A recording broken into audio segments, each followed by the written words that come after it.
Good morning, Rax. Today is Tuesday, May 12th, which for some reason makes today National Odometer Day.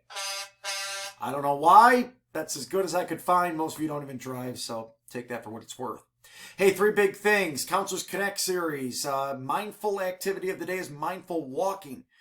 Being mindful of every step or breath that you take, being grateful for it, and helping to stay in the moment and not get too ahead of yourself, caught up with anxiety. It's a good thing to do during this time.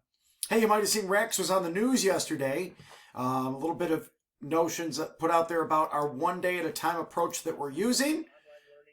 And you can see our fearless leader, Mr. Manchester, was a strong part of that.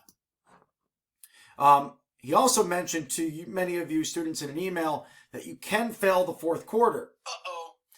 You could get a failing grade that would knock your grade down and not give you credit for your quarter for the year. So even though you're going one class, one day at a time, stay on top of it. Remember, we have a noon and a 3:30 workout today.